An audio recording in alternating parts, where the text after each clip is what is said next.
पवित्रं पापनाशनम्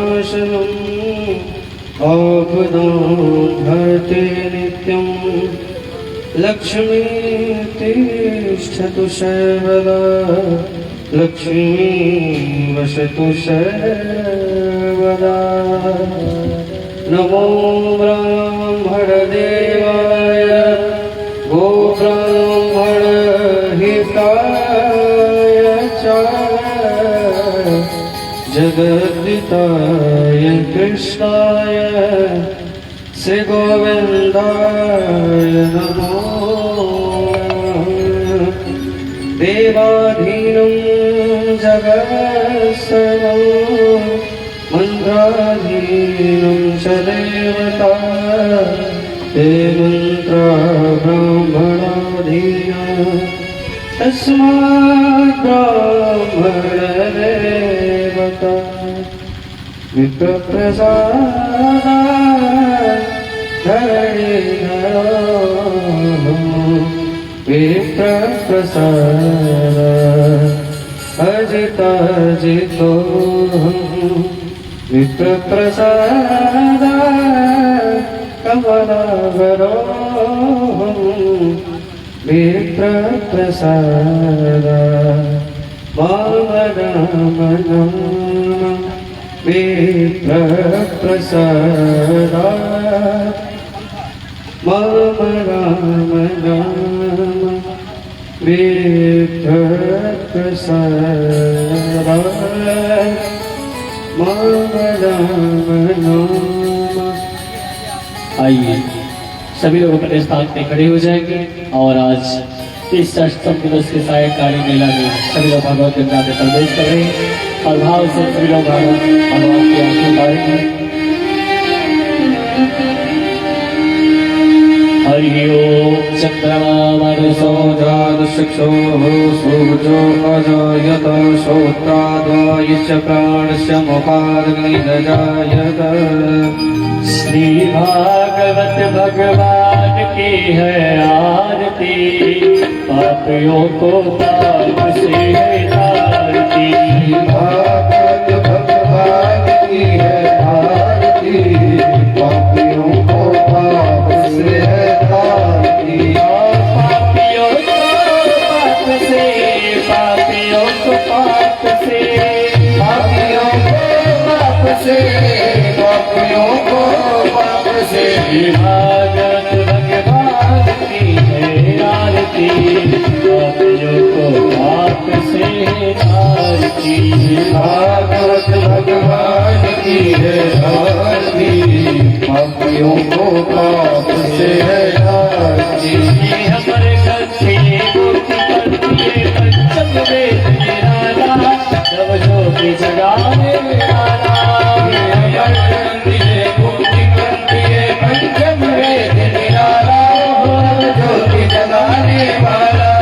हरि राम यही हरि राम यही हरि राम यही हरि राम यही जगमंगल की आरती पापियों को पाप से तारती। श्री भागवत भगवान की है आरती पापियों को पाप से है तारती। ये शांत गीत पावन पुनीत पापों को मिटाने वाला हरि दर्श कराने वाला। ये शांत गीत पावन पुनीत पापों को मिटाने वाला हरि दर्श कराने वाला। ये शांत गीत पावन पुनीत पापों को मिटाने वाला हरि दर्श कराने वाला। ये सुख करनी ये दुख हरनी ये सुख करनी है दुख हरनी श्री मधुसूदन की आरती पापियों को पाप से तारती। भागवत भगवान की है आरती पापियों को पाप से है तारती। ये कदर मोल सतपथ खोल शतमारी बताने वाला बिगड़ी को बनाने वाला। ये मधुर बोल सतपथ बोल सनमान दिखाने वाला बिगड़ी को बनाने वाला। श्री राम यही यही घनश्याम यही श्री राम यही घनश्याम यही मेरे राम यही मेरे श्याम यही मेरे राम यही मेरे श्याम यही ये प्रभु महिमा के आरती पापियों को पाप से है आरती श्री भागवत भगवान की है आरती पापियों को पाप से है तारती श्री भागवत भगवान की है आरती पापियों को पाप से है आरती पापियों को पाप से है तारती पापियों को पाप से है तारती पापियों को पाप से है तारती। ओम शीतले तुम जगन्माता शीतले तुम जगत्पिता शीतले तुम जगद्धात्री शीतलाये नमो नमः। ओम पुष्पे देवाभिवन्दनं ओम आत्माभिवन्दनं परमात्मा विवन्दनं। सभी लोग अपने स्थान पे बैठ जाएंगे और आइए आज श्री बांके बिहारी लाल का विवाह उत्सव है और पूज्य महाराज श्री से हम लोग निवेदन करेंगे कि विवाह उत्सव में हम सभी को ले चले। और जहाँ तक मेरी आवाज पहुँच रही है सभी से निवेदन है कि सभी लोग अपने घर के कार्यों को विराम देते हुए कथा पंडाल में पधारे, क्योंकि आज और कल ये अवसर का लाभ हम सभी को प्राप्त होगा। अतः ये अवसर हम सभी को इस अवसर का लाभ उठाना है। सभी लोग यथाशीघ्र कथा पंडाल में पधारे और कथा श्रवण कर अपने इस मानव जीवन को धन्य बनावे। आइए हम सब लोग कुछ महाराज शिव से निवेदन करेंगे कि सभी कथा में हम सभी को प्रवेश कराएं, इस कथा रूपी गंगा में गोता लगावे। आइए श्री महाराज। हरि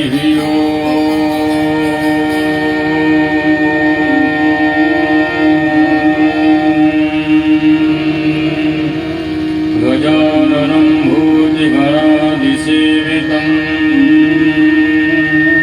कपितजम्बूफलचारुभक्षम् उमासुतं शोकविनाशिकारिकम् नमामि विघ्नेश्वरपादिपङ्कजम् या श्री स्वयं सुकृतिनं भवनेश्वरलक्ष्मी पापात्मनं कृतधियं हृदये सबुद्धिं श्रद्धां सताङ्कुलजनं प्रभवत्सलज्जं तां नतास्म परिपालयदेवि विश्वम् या देवी सर्वभूतेषु मातृरूपेण संस्थिता नमः तस्यै नमो नमः।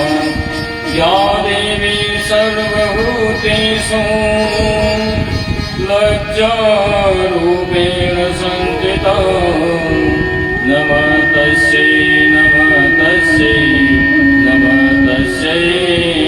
नमो नमः। नारायणं नमस्कृत्यं नरं चैव नरोत्तमं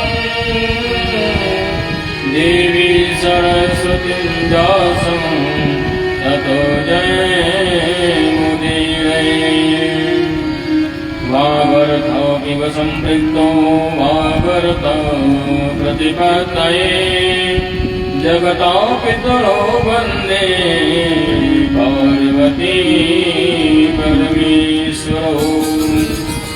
जय जय श्री राधारमण जय जय नवल किशोर जय गोपी चिति चोर प्रभु जय जय माखन चोर।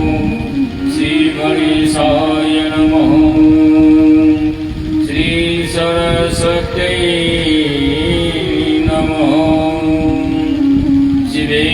पुरुषाय नमः श्री यज्ञ पुरुषाय नमः श्रीमन्महागणाधिपतये नमः स्वामी लक्ष्मी नारायणाभ्यां नमः उमा महेश्वराभ्यां नमः वाणी हिरण्यगर्भाभ्यां नमः सती पुरन्द्राभ्यां नमः श्रीमातृपितृचरणकमलेभ्यो नमः श्रीगुरुचरणकमलेभ्यो नमः श्रीग्रामदेवताभ्यो नमः अस्मानदेवताभ्यो नमः इष्टदेवताभ्यो नमः जीवास्तुदेवताभ्यो नमः श्रीराधाकृष्णचरणकमलेभ्यो नमः सर्वे ब्राह्मणेभ्यो वैष्णवेभ्यो नमः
श्याम श्याम राधे श्याम श्याम श्याम राधे श्याम श्याम श्याम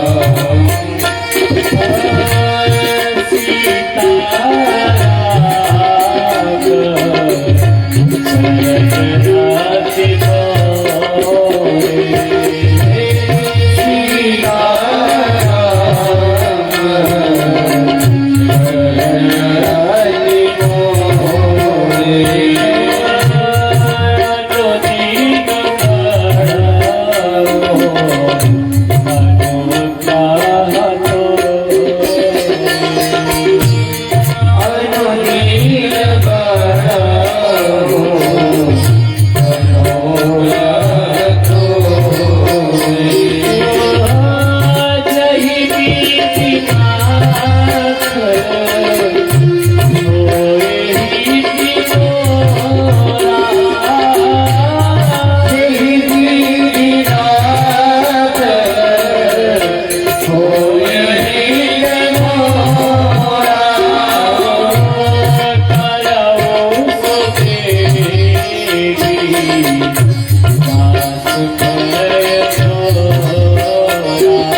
हो।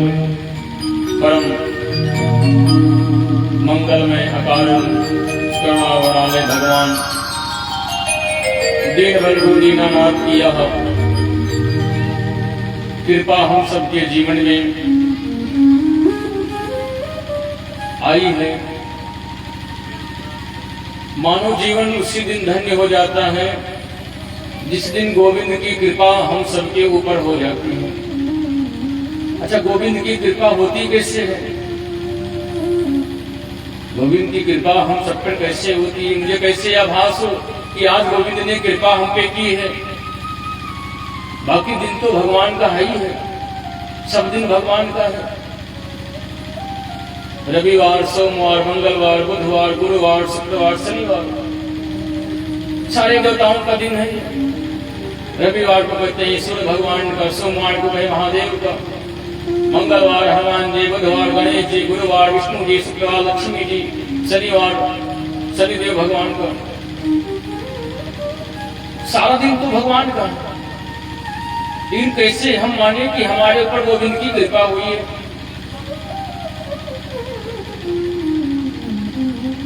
जिस दिन आपके जीवन में भागवत जी आ जाए, आपको भागवत जी सुनने को मिल जाए, समझ जाना हमारे जीवन में गोविंद जी आ गए हैं।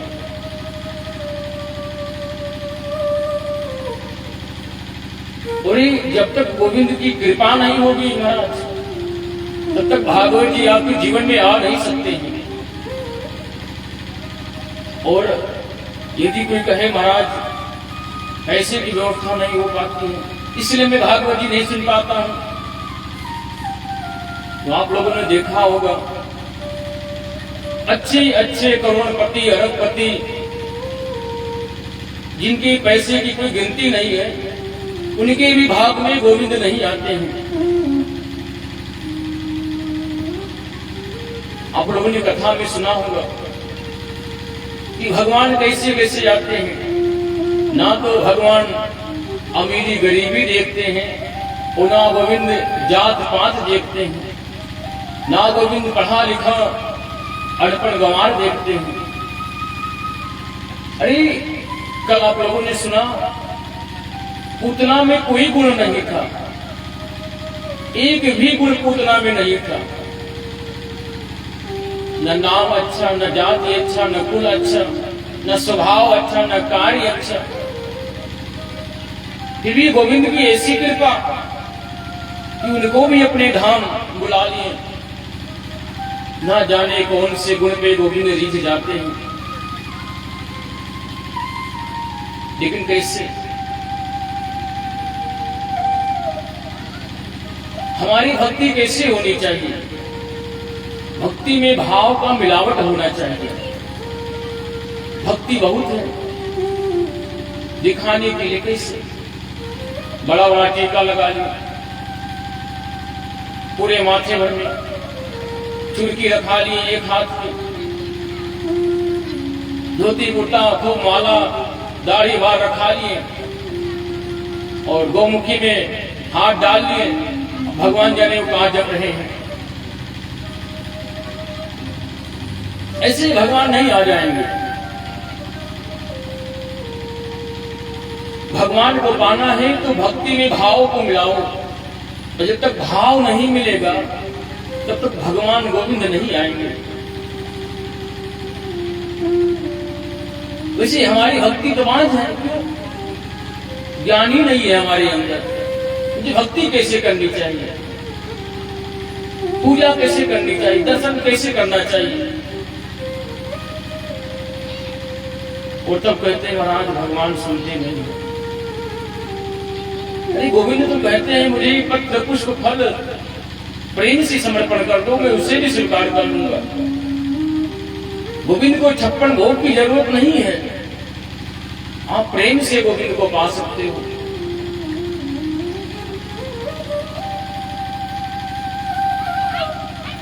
गोविंद की कथा जितने भाव से, जितने प्रेम से आप सुनोगे, गोविंद उतने भाव से तुम्हारे पास आएंगे। गोविंद कहते हैं जो भक्त हमारे लिए एक कदम चलता है, एक कदम गोविंद से मिलने के लिए आप बढ़ाओगे, गोविंद 1000 कदम, लाखों कदम दौड़े दौड़े आपके साथ आएंगे। कहते हैं संत मिलन को जाइए, तज माया अभिमान, और जो जो पद आगे धरे कोटि की यज्ञ समान। लेकिन कब तज माया अभिमान, ऐसा नहीं कि आप कथा पंडाल में बैठे हो, आपका मन कहीं यहां बाहर जा रहा है, आप घर में गोविंद की पूजा कर रहे हो, मन आपका यहां बाहर जा रहा है। ऐसा भी नहीं होना चाहिए, ये पूजा नहीं है। अरे वो पूजा कैसी, जब आप त्रिलोकीनाथ के सामने बैठे हो और संसारियों की चिंता आपको सताए, वो पूजा सफल नहीं है। अरे पूजा तब सफल होगा जब आप भगवान के सामने जाओ, और जब उनके सामने बैठ जाओ तो संसार में उनके सिवाय कोई और नहीं है, ये भाव रखो। भले घी की डगरी गिर जाए, दूध गिर जाए, कोई भी नुकसान हो जाए, कोई मतलब नहीं, लेकिन जितने देर भगवान के सम्मुख बैठो, मन में यही भाव हो, स्वामी आपके सिवाय संसार में मेरा कोई नहीं है। अच्छा, हम लोग एक श्लोक भी गाते हैं, लगभग सबको याद होगा, क्या? त्वमेव माता त्वमेव पिता। कहते त्वमेव माता त्वमेव पिता। जब हमने अपने माता पिता गोविंद को बना लिए, अच्छा, एक बालक जो 5 साल तक रहता है, उसे किसी प्रकार की चिंता नहीं रहती है। क्यों? तो क्या खावे, क्या पहने, जो चाहे जी में आए वो करता है, मल मूत्र जहां चाहे वहीं त्याग कर, कोई चिंता नहीं। उसी प्रकार से भक्ति, जिस प्रकार से मेरी भक्ति बालपन में होती है माता पिता के प्रति, उसी प्रकार से भक्ति आजीवन बनी रहनी चाहिए। ऐसे नहीं कि जैसे हम बड़े हो गए तो धीरे धीरे अपने ऊपर निर्भर होने लगे।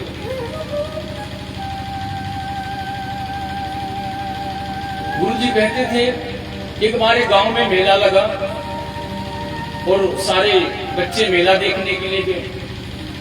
और जब मेला देखकर आए तो सारे बच्चे आपस में बात कर रहे थे कि मैंने मेला में ये देखा, मैंने मेला में ये खाया, मैंने मेला में ये खरीदा। लेकिन क्या करें, बहुत थक गए, बहुत घूमना पड़ा, बहुत थक गए, बहुत भीड़ थी। तो एक ने कहा, अच्छा मैं तो नहीं थका। अच्छा, तुमने वो झूला देखा था? कौन सा? अरे तो बड़ा का गुब्बारा लगा था वहां पे, एक बहुत बड़ा शिकारी आए थे, मदारी दिखा रहे थे। बोले हमने तो नहीं देखा। मैंने तो देखा और हम थके भी नहीं। अच्छा, वो गुब्बारा वो तो बहुत अंदर था, बहुत ऊपर था, नहीं कैसे तुम देख लिए? अरे मैं तो देखा हूँ। कैसे? अरे मैं तो पिता के कंधे पर बैठ कर देखा हूँ, और इसलिए मुझे थका भी नहीं लगी। भावार्थ इसका ये हुआ, वो बालक पिता के कंधों पे बैठा था, जो पिता से भी ज्यादा दूरदृष्टि उसकी बन गई, और थका भी नहीं, मेला का संपूर्ण आनंद भी ले लिया। और जो लोग अपने पैर से चल रहे थे, पूरा आनंद भी नहीं ले पाए और थक भी गए। कहने का भाव यह है कि जो गोविंद के आश्रित हो जाएंगे, जो गोविंद के कृपा पात्र बन जाएंगे, जो गोविंद के हर एक निर्णय पे प्रसन्न रहेंगे, संसार की सारी खुशियां उससे प्राप्त हो जाएंगी। हमारे जीवन के 2 कर्म होते हैं, एक संचित और एक क्रिय मार्ग। संचित का मतलब होता है जो मैंने पुण्य अर्जित करके आए हैं, जिससे आपने पुण्य जो अर्जित किया, उस पुण्य के प्रभाव से आप मानव का तन पाए, और जो आपके लिए मार करेंगे उससे आप खाएंगे, पिएंगे, पहनेंगे, और जो पुण्य अर्जित करेंगे अपने साथ में लेकर जाएंगे। कर्मानुगो गच्छति जीव एकः, जीव अपने साथ कर्म लेकर जाता है। अच्छा, लोग कहते हैं अपने साथ आदमी कुछ नहीं लेकर आता और नहीं कुछ लेकर जाता है, पर हम कहते हैं कि आदमी अपने साथ लेकर आता है और साथ में लेकर भी जाता है। क्या अपना भाग्य लेकर आते हैं हम लोग, अपना भाग्य को लेकर आए हैं, तो यहां से लेकर क्या जाएंगे? अपने कर्म को, चाहे वो कर्म अच्छा हो या बुरा हो, दोनों ही कर्म हमारे साथ जाएंगे और हम अपना भाग्य अपने साथ लेके आए हैं।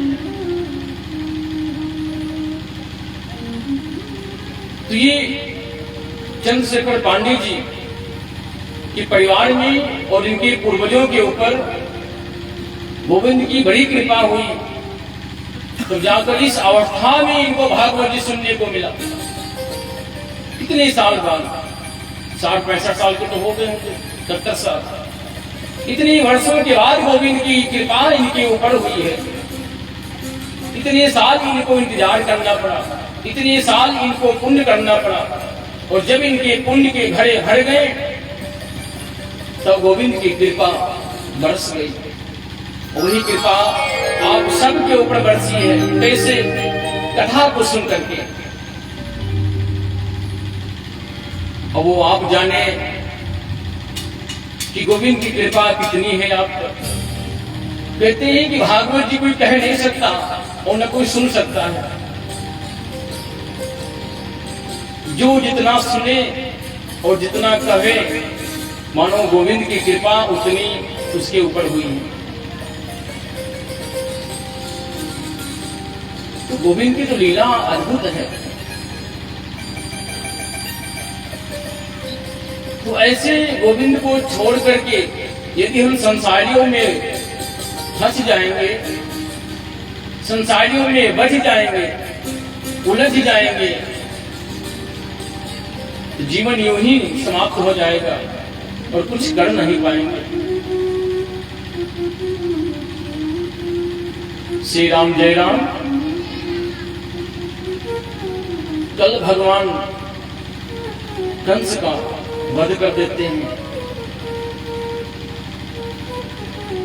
अच्छा, इस शब्द ने प्रश्न किया, महाराज कंस इतना पापी, पूतना इतना पापी राक्षसी भगवान अपने हाथों से मारे हैं, तो इनका गति क्या हुआ होगा? भगवान कहते हैं इनकी वही गति होगी जो भक्त प्रहलाद, भक्त ध्रुव जी की हुई है। क्यों? क्योंकि भगवान अपने हाथों से उनका उद्धार किया। अच्छा, एक बार सारे लोग जब वरदान मांग रहे थे, देवता लोग अलग से, ऋषि लोग अलग से, भगवान नारायण से, तो राक्षस लोगों ने भी कहा, महाराज देखो हम जाति के राक्षस हो गए हैं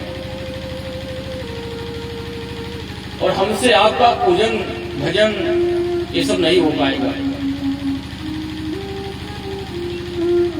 क्यों भैया? बोली ये सब हम कर नहीं पाएंगे और मेरा उद्धार भी आपको करना है। भगवान ने कहा ये तो संभव नहीं है, हो नहीं पाएगा उद्धार। तो राक्षस ने कहा, महाराज एक बात और बताते हैं। क्या? यदि हम नहीं होंगे तो आप भी नहीं होंगे। कैसे? अरे यदि रावण नहीं होता तो राम काहे जाते हैं? कंस नहीं होता, भगवान का जन्म क्यों होता? तो राक्षस ने कहा, महाराज आपका नाम, आपकी ख्याति हमारे वजह से है और हमारा भी कल्याण आपको करना पड़ेगा। देखो, भगवान को भजो। संत लोग कहते हैं भगवान को भजो, चाहे जैसे भजो, चाहे प्रेम से, क्रोध में, रो के, गा के, उठ के, बैठ के, चाहे जैसे। अच्छा ये बताओ, रावण भजता था कि नहीं? एक भी क्षण राम को नहीं बिसरा हुआ। ऐसी विशुद्ध भक्ति थी। चाहे वो शत्रु मान लो, चाहे डर मान लो, चाहे भय मान लो, कंस क्या करता था? भगवान का जन्म नहीं हुआ अभी, भगवान का अभी जन्म नहीं हुआ। जैसे उसके कान में पड़ा कि वसुदेव के 8वें लाल तुम्हारा काल होगा, तब से कंस भगवान की चिंतन करने लगा। तब से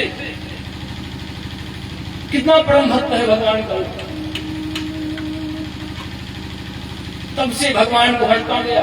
भगवान का जन्म हो गया, भगवान को ढूंढता रहा।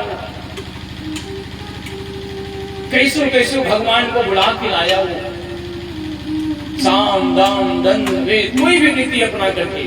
और जब भगवान मथुरा पहुंच गए, और जब भगवान ने धनुष को तोड़ दिया, जो गुरुदेव परशुराम का दिया हुआ था, गुरुदेव ने कंस से कहा था जो इस धनुष को तोड़ेगा वो तुझे छोड़ेगा नहीं। धनुष टूटा, अब कंस भयभीत हो गया। अब कंस को 10 दिशाओं में केवल कन्हैया दिख रहे थे। वो काले काले मुरली वाले काले काले घनश्याम दिख रहे थे।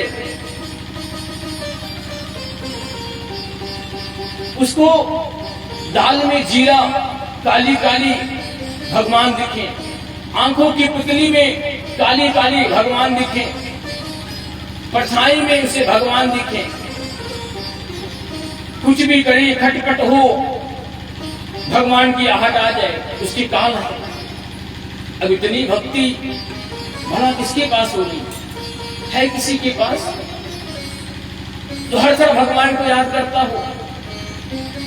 अरे हम लोग भगवान को तब याद करते हैं जब हमारे ऊपर आपत्ति विपत्ति आ जाती है, जब कोई संकट आ जाता है तो भगवान को खूब याद करते हैं। तो कंस के ऊपर भी संकट था, उसकी मृत्यु का, लेकिन भजा किसको? भगवान को।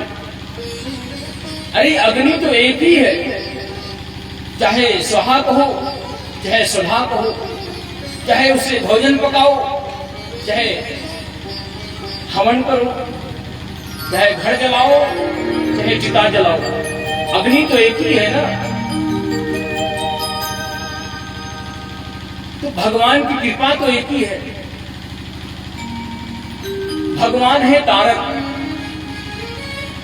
तो भगवान हमेशा तारेंगे। और विष है मारक, तो विष तो हमेशा मारने का काम करेगी।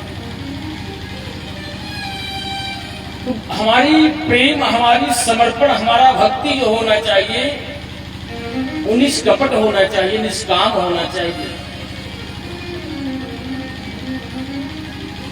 और ये नहीं कि आप 2 घंटे 4 घंटे 10 घंटे 12 घंटे पूजा करो। जितना आपसे बने, 1 घड़ी आधी में पुण्यात, 2 मिनट 5 मिनट 10 मिनट जितना आपसे बने उतनी देर गोविंद की पूजा करो। लेकिन जब कथा कहीं पे हो, सत्संग हो, वहां जरूर जावे। और जो भी समय हो 2 3 4 घंटे वहां जरूर दें। अरे न जाने दोबारा गोविंद की कृपा हमारे जीवन पे होगी या नहीं होगी, क्या पता है जिंदगी का। आज है कल नहीं रहेगी, किसी क्षण का भरोसा है किसी को? नहीं भरोसा है। तो आज जीवन में ऐसा अवसर आया है तो इसका लाभ जरूर उठाएं, नहीं तो बाद में पछताने को हो जाएगा। काश हम भी कथा सुने होते, काश ऐसी कृपा हमारे ऊपर भी गोविंद की हो गई होती। और जब गोविंद को मैंने माता पिता बंधु सखा सब कुछ मान लिया तो छोड़ दिया सब भार तुम्हारे हाथों में। हमें क्या परवाह है? अरे हमें परवाह नहीं, उनकी उन्हीं परवाह है हमारी। हमारे प्राणों के रक्षक सुदर्शन चक्रधारी। अरे जब हमारे हाथ में कुछ नहीं है, सब कुछ गोविंद के हाथ में, हानि लाभ मरण जीवन जस अपजस विधि हाथ। फायदा होना, घाटा लगना, मान मिलना, सम्मान मिलना, अपयश मिलना, जीना मरना, सब कुछ गोविंद के हाथ में है। तो जब गोविंद के हाथ में है तो गोविंद को क्यों ना भजे? और हमने तो गोविंद को हमेशा भजते हैं। हर व्यक्ति श्लोक पढ़ता है गोविंद के सामने, त्वमेव माता च पिता त्वमेव त्वमेव बन्धो च सखा त्वमेव त्वमेव विद्या द्रविणं त्वमेव त्वमेव सर्वं मम देव देव त्वमेव सर्वं मम देव देव। जब मैंने भगवान को सब कुछ मान लिया तो भैया क्यों इतने परेशान था? अपने गोविंद को एक तरफ सब कुछ मानते हो और एक तरफ विश्वास भी नहीं है, भरोसा भी नहीं है, तो दोनों नहीं हो सकता है। जग में भगवान ही सब कुछ है, गोविंद ही सब कुछ है, सर्वम विष्णुर्मयम् जगत।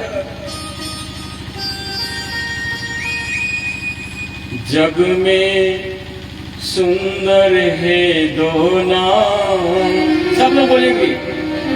जग में सुंदर है दो नाम, चाहे कृष्ण कहो या राम। जग में सुंदर है दो नाम, चाहे कृष्ण कहो या राम। जग में सुंदर है दो नाम, चाहे कृष्ण कहो या राम। जग में सुंदर है दो नाम, चाहे कृष्ण कहो या राम। बोलो राम राम राम, बोलो श्याम श्याम श्याम, बोलो राम राम राम, बोलो श्याम श्याम श्याम। जग में सुंदर है दो नाम, चाहे कृष्ण कहो या राम। जग में सुंदर है दो नाम,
का उद्धार किए, वध किए। देवकी वासुदेव जी भगवान की प्रभुता को देख करके भगवान कन्हैया को भगवान मान बैठे और दोनों आकर भगवान को प्रणाम करने लगे। भगवान बड़े आश्चर्य में पड़ गए, अरे लगता है सारा खेल गड़बड़ हो जाएगा। भगवान ने कभी साबित नहीं किया कि मैं भगवान हूं, और ब्रजवासियों को कभी आभास भी नहीं हुआ कि ये भगवान है। और जब जब आभास हुआ, यशोदा मैया 2 बार विश्व दर्शन किए भगवान के मुख में, 2 बार पूरे ब्रह्मांड का दर्शन करवाए भगवान। एक बार दूध पीते वक्त और एक बार मिट्टी खाते वक्त। फिर भी भगवान की ऐसी अद्भुत लीला कि मैया समझ न पाई। और जब भगवान की माता होकर के भगवान की लीला नहीं समझ पाई, जो भगवान के इतनी निकट थी, जो भगवान को अपने गोद में खिलाती थी, भगवान की लीला को वो नहीं समझ पाई, तो हम और आप कैसे समझ पाएंगे। बस केवल इतना समझना है कि संसार में कुछ सत्य है, सुंदर है, उत्तम है, केवल राधे कृष्ण है, केवल सीताराम है, और संसार में सब मिथ्या है, कुछ भी सत्य नहीं है।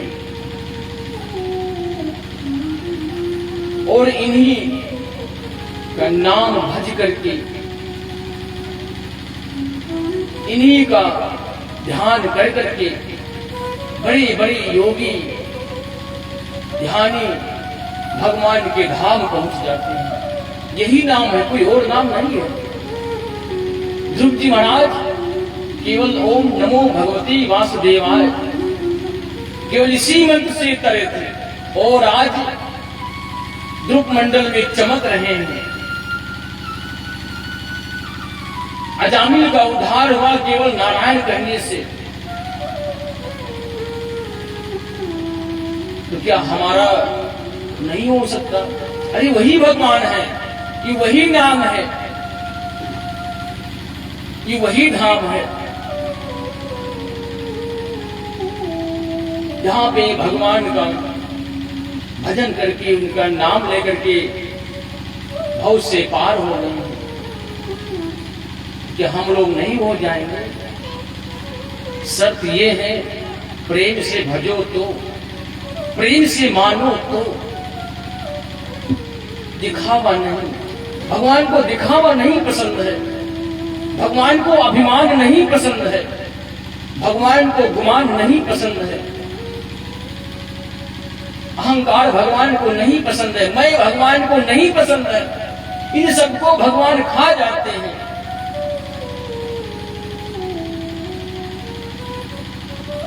जब दुर्योधन 56 व्यंजन भगवान को परोसा तो भगवान ने इनकार कर दिए। कहा देखो हम इससे नहीं खा सकते, मुझे भूख नहीं है, और जाकर विदुरान जी के हाथ से साग खाते हैं। देखिए अभाव और प्रभाव जहां होता है भोजन वही होता है। भगवान के पास ना तो अभाव था और ना दुर्योधन का उतना प्रभाव था। तो ऐसा नहीं कि आप भगवान का नाम लो, भगवान कहते हैं कि कमी है भगवान को नाम लेने के लिए, प्रभाव नहीं है भगवान को, उतना अभाव है। लेकिन आपका जब भाव हो जाएगा, आपकी प्रेम हो जाएगी, तब गोविंद दौड़े दौड़े आएंगे।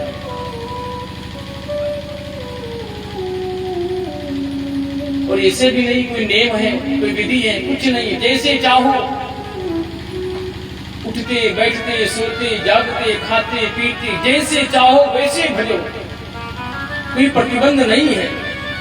और ऐसा भी नहीं है कि वो ब्राह्मण भजे, क्षत्रिय भजे, वैश्य शुद्ध जो हो सो भजो, काले हो, गोरे हो, सांवले हो, लंगड़े हो, बहरे हो, गूंगे हो, चाहे जैसा व्यक्ति हो, मलेच्छ क्यों ना हो, कोई भी हो, गोविंद को सब भजे और गोविंद सबको एक समान देखते हैं, एक भाव से देखते हैं। चाहे बूढ़ा हो, जवान हो, बच्चे हो, कोई भी हो। और भजन करने का कोई सीमा नहीं, कोई उम्र नहीं है कि हम अभी तो बचपन में हैं, अभी तो जवानी में हैं, कमाने खाने का समय है, अरे भजन कर लेंगे, अरे महाराज भजन हो जाएगा। ना जाने कितने ऐसे वृद्धजन माताएं हैं जो गुरु दीक्षा भी नहीं लिए और कहते कहते जीवन समाप्त हो गया, गुरु की सेवा भी नहीं कर पाए, गोविंद की सेवा भी नहीं कर पाए और कहते कहते न जाने कौन सा वो दिन आ गया, जिनको अचानक जानना पड़ा। आज है, आज भज लो, अभी भज लो, अभी भजने का मौका है, बाद में पछताना होगा। देवकी वसुदेव जी भगवान कन्हैया को भगवान समझ के प्रणाम करने लगे। भगवान ने अपनी तुरंत माया को फेरी और कहा, माता आप ऐसा क्यों करते हैं? अरे हम आपका वही लाला है। क्यों? देवकी वसुदेव ने सोचा, अरे इतने बड़े बड़े राक्षस, महाबलशाली पराक्रमी कंस को कन्हैया ने मार दिया। नंद बाबा ने कहा, लाला कैसे सबको मारे? तो कन्हैया ने कहा, बाबा मैंने तो किसी को नहीं मारा, मुझे क्या दिखा कि एक बंदर ने सबको मारा।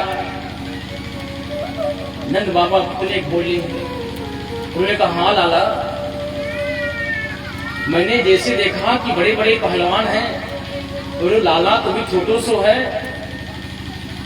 तुरंत मैंने हनुमान जी को याद किया, श्री हनुमान जी को मैंने पुकारा, क्योंकि पहलवानों के बड़े वीर पहलवान श्री हनुमान जी हैं। शायद वही बंदर बन के आए और सबको एक एक मुक्का में काम तमाम कर दिए। कन्हैया ने कहा, हाँ बाबा, भगवान की ऐसी लीला, ऐसी माया फेरी, ये सब सदबुद्ध भूल गए। हमारे हनुमान जी कैसे, हमारी कथाओं में मंगलवार शनिवार को हनुमान कथा थोड़ा कहते हैं, जो आप लोग रोज नित्य श्री हनुमान चालीसा का पाठ करते हैं, वो लोग कितने लोग हैं जो हनुमान चालीसा रोज पढ़ते हैं? 2, 4, 5, 6, 8, 10 लोग।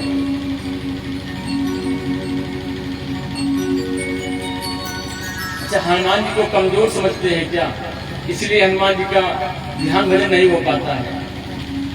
कितने लोग हैं जो हनुमान जी को कमजोर समझते हैं इस कलयुग में? कोई नहीं। अरे हनुमान जी ऐसे देवता हैं कैसे, जिनका चारों युगों में प्रताप रहा, और हनुमान चालीसा कोई भी पढ़ सकता है। जो या पढ़े हनुमान चालीसा, वो सिद्ध साक्षी गौरी सा। इनके साक्षी देवता भगवान गौरी शंकर हैं। और हनुमान जी क्या क्या करते हैं, एक हनुमान चालीसा से आप सिद्ध कर लो। यदि आप एक हनुमान चालीसा पढ़कर सिद्ध कर लिए, रोज हनुमान चालीसा का पाठ करें, तो देखो आपको क्या क्या मिलता है। सबसे पहले हनुमान जी क्या करते हैं, अगर आपको राम जी से मिलना है, यदि आप चाहते हैं कि राम जी की भक्ति हमारे हृदय में आ जाए, सीताराम जी की भक्ति हमारे हृदय में आ जाए, तो पहले हनुमान जी को भजना पड़ेगा। क्यों? राम द्वारे तुम रखवारे। जैसे अगर पीएम से मिलना है तो पहले पीए से मिलना पड़ेगा, सीताराम जी से मिलना है तो पहले हनुमान जी को मनाना होगा। और हनुमान जी और क्या करते हैं, भूत पिशाच निकट नहीं आवे, महावीर जब नाम सुनावे। हनुमान चालीसा पढ़ोगे तो क्या होगा, भूत प्रेत पिशाच निकट नहीं आएंगे।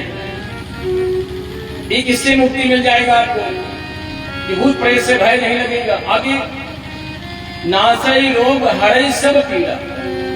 कौन नहीं चाहता है